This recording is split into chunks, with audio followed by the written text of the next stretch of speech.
that happens. Or nowadays, nobody wants to talk about at anything. all. It's like, all Nope. right, let's just not talk about anything. Fine. Like, keep it pleasant. Let's keep it like on the surface.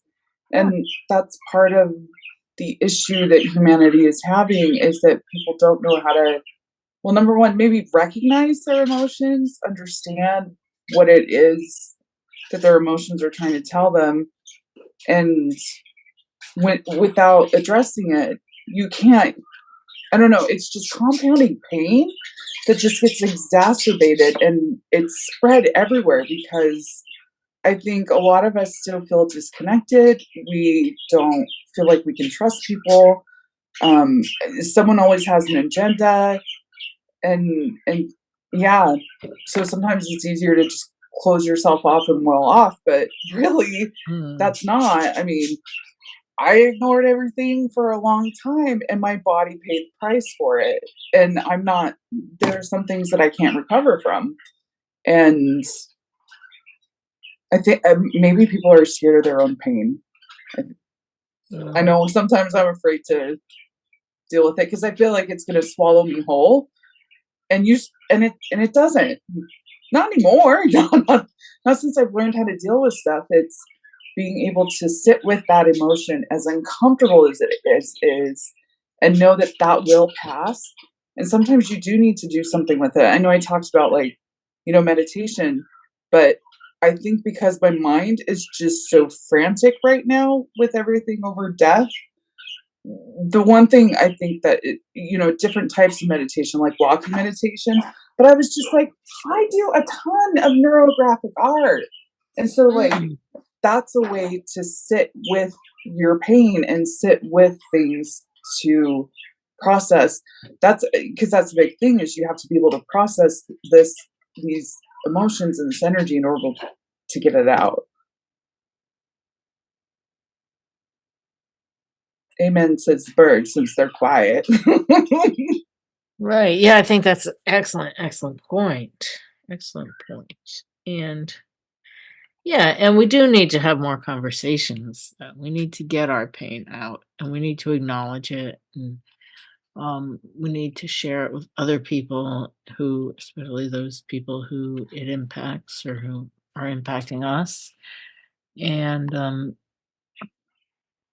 yeah, I mean, sometimes I'm not appropriate about it. Sometimes I come out with guns blazing, and that's really not the best approach. Either avoidant or I'm like in your face, like, let's get this over with. But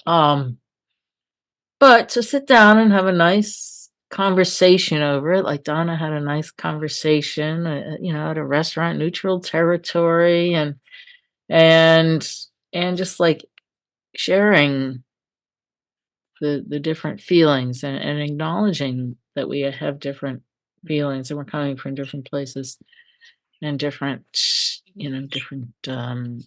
life experience. I think that's so important. I think that's like what really is lacking in the world now. You know, I think because everyone is afraid. And then you got to wonder, what is everybody afraid of? I think we've been taught to be afraid of like our own emotions or like Hmm. even our own body. And so anything that comes up, it's usually you feel shame around it. Like I shouldn't be feeling this way, or, why is this coming up again? And we beat ourselves up. And I Mm. know, at least in Mormonism, it was depression was not accepted. You had to hide it. Otherwise, people started thinking that you weren't, following the commandments, you weren't a good person. Mental health was equated with sin. And even to there are still people to this day who still believe that kind of stuff in religion anyway, or even Mm. outside. And it's really sad because I think the pandemic brought out or highlighted we all kind of have mental health. Well, we all have our mental health, but we have different layers and different things that we're all dealing with. And instead of that bringing people together, feeling like, oh, I'm not alone in this, it it's almost isolating. So we have people who are like closed off that don't want to talk, to each other, and yet they're frozen, they're stuck in their pain and their emotions. Yeah. Yeah, I think a lot of it relates to the pandemic, just being closed off for so long, being isolated, being, you know, insulated in a way, like just with the people who we're the closest to, and that becomes like a pressure cooker sometimes. But um, yeah, and then not having that constant outside influence and that kind of reality check is has really changed society on the whole, each of us individually, because we don't, yeah, that vulnerability, that level of the layers of acceptance and sharing are just not there anymore. Yeah, because it seemed like we at one point, we had solidarity, and then it just got ripped apart, and people just became distrustful, and I mean, there's a lot of reasons for that, Mm, but it's sad because we were all experiencing a lot of the same emotions: fear, vulnerability. I remember actively thinking, oh my God, if I was still a kid when this pandemic hit, I would be trapped in an abusive home with no way out. No mm, school, nothing. I would be stuck there. And so I started thinking about all the other people with domestic violence going on, and yeah. I I couldn't handle it. I was like breaking down, and I'm like, I had to remind myself, that's not my situation. I understand the pain of people who are in those situations and humanity as a whole. But back then I didn't realize that sometimes when I cry, I'm crying for other people because they can. So I'm willing to do that. It's a release, it's helping me Mm, clear out stuff. I don't mind crying. I'm not afraid of mm. it. Right. Right, that's cool. But I know, sure. yeah, I Yeah. know, my granddaughter was born and, around and grew up during the, the pandemic. And a lot of things are different about her. She is very, very closed in and close to her mother and father versus how children go out to their family members, like grandmothers and grandfathers, and because of the isolation, Mm, um, very different. Because I kept asking, my daughter, why want to do this? What?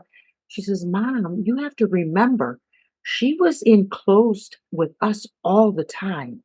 There was no outside, you guys weren't able to come over a lot. We were all isolated, we were in this a bubble like, and she didn't have any other connections. And I said, no, I keep forgetting that because, she wants her space. She's so used to having her own space. And we've talked about children having their spaces, which is good, but this kind of space is different. It was like it was forced on her through this, and it's a loving space. It's a family space. Thank God it was a good space. She didn't have any, abusive family members or anything like that. But it's so different than just regular going out and, being with family members and socializing.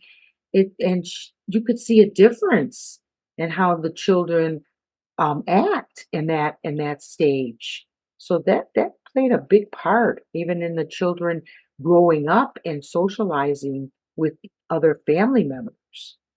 So I never really realized it until, my daughter had to keep telling me about this. I'm like, yeah, you're right. I really never thought about how that played a big part in kind of like some of a little bit of a negative way where, socializing out into the even with other family members.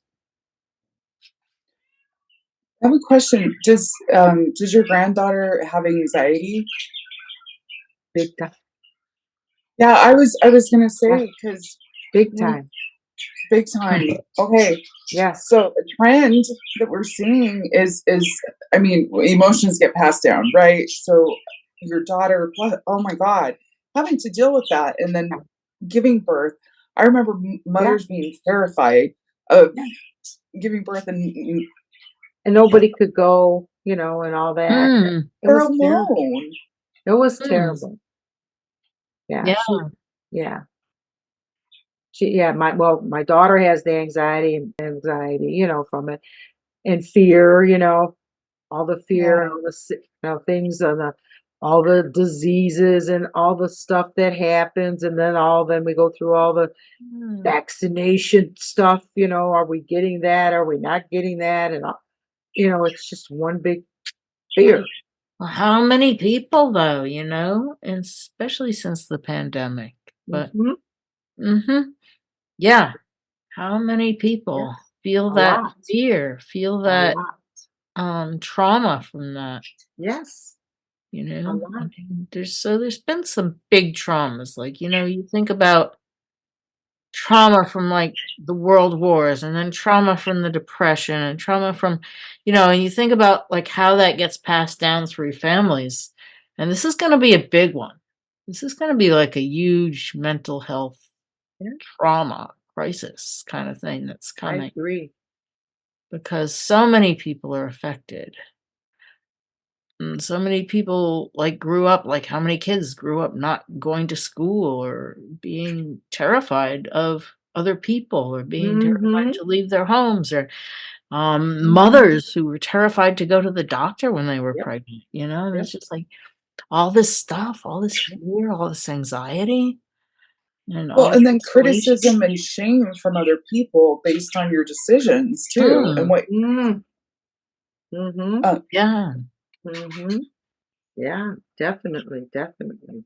I yeah, and mean, then people around you dying, and I yep, mean, yep, yeah. um, yep. There's a lot of loss, and yeah. as a society, I don't think we know how to deal with grief.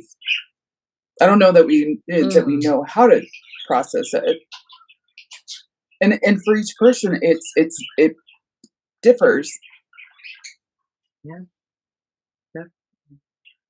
We adopted our chocolate lab back in 2021, and so of course, still in the pandemic, animals have been affected by it too. She had Mm. extreme anxiety, like Mhm.